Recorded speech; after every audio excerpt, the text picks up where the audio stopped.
राधे राधे भक्तों, आज हम सभी भगवत गीता से कुछ आध्यात्मिक बातें करेंगे जो हमारे जीवन से होगी। तो आज हम बात करेंगे हमारे भाग्य के विषय में। तो सबसे पहले हम ये जानते हैं कि हमारा जो भाग्य है वो कैसे बनता है, किस पर निर्धारित है।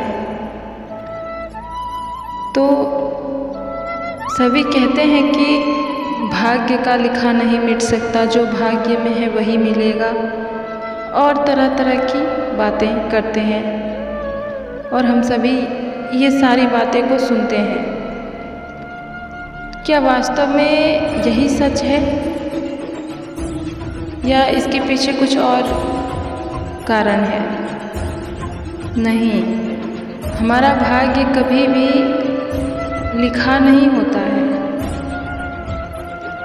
कि जो हमारे भाग्य में है वही मिलेगा। नहीं, भाग्य हम हर एक दिन, हर एक रोज हम अपने ही कर्मों से लिखते हैं। आज हम जैसे कर्म करेंगे उसी के आधार पर हमारा कल और हमारा भविष्य और भाग्य वही है। हमारे कर्म ही हमारे भाग्य निर्धारित करते हैं। तो यदि हमारे कर्म अच्छे होंगे तो हमारा भाग्य निश्चित रूप से अच्छा ही होगा, उसे कोई भी टाल नहीं सकता। और यदि हमारे कर्म बुरे हैं तो हमारा भाग्य कभी भी अच्छा नहीं होगा, कितने भी प्रयास कर लें हम। और केवल करने से, कोई भी कर्म करने से नहीं, उसमें अच्छा बुरा जो भी हो, हमें सब कुछ सोच समझकर। और कर्म क्या है? कर्म हमें वह कर्म करने चाहिए जो हमें स्वयं भीतर से संतुष्ट करे। हमें वह कार्य करके ऐसा प्रतीत हो कि हाँ, ये उचित है, अच्छा लगे, हमारे मन को शांति दे, तो वह कार्य करना चाहिए।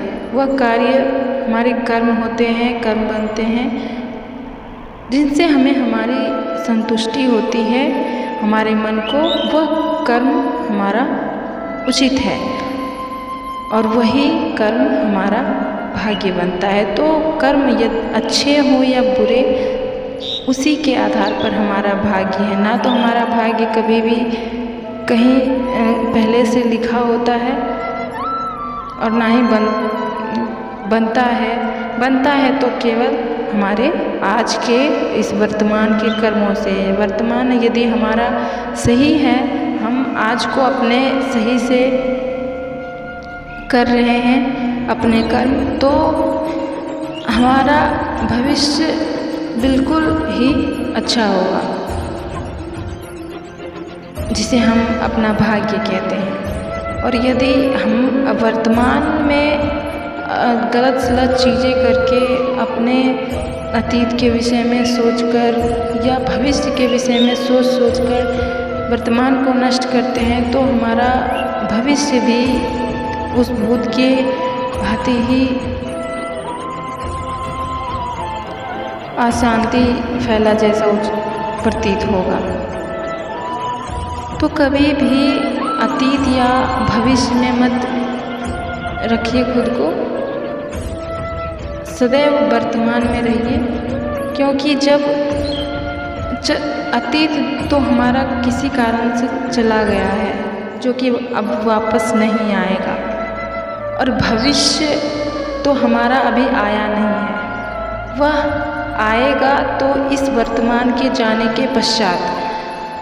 तो अभी हमारे पास शेष क्या है? यह वर्तमान, जहाँ हम खड़े हैं। तो हमें इस वर्तमान में जीना चाहिए, इसे अद्भुत बनाना चाहिए, इसे अच्छा करना चाहिए, ताकि हमारा भविष्य स्वयं अच्छा हो जाए।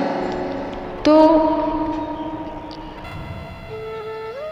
और कभी भी दूसरों के विषय में मत सोचिए, केवल अपना कर्म सच्चे भाव से, सच्ची निष्ठा के साथ करते जाइए। क्योंकि ईश्वर सब कुछ देख रहे हैं। इसलिए हमें दूसरों को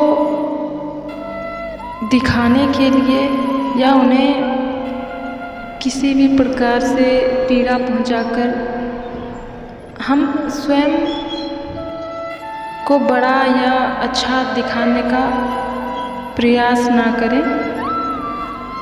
और सबसे महत्वपूर्ण बात यह है कि कभी भी दूसरों के विषय में, अन्य लोगों के विषय कभी भी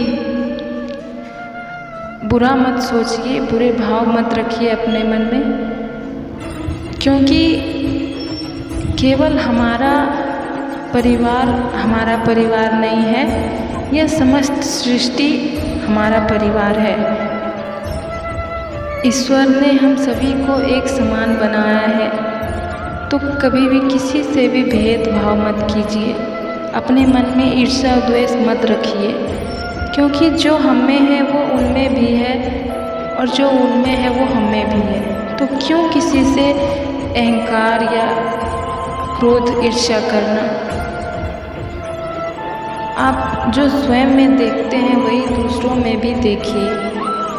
जो अपने परिवार के लिए करते हैं, सोचते हैं, यदि हम उतना इस सृष्टि में जितने मनुष्य हैं उतना हम कर तो नहीं सकते, लेकिन यदि वही भाव अपने मन में सब के लिए रखें तो कितना अच्छा होगा और हमारे कर्म कितने शुभ बन जाएंगे।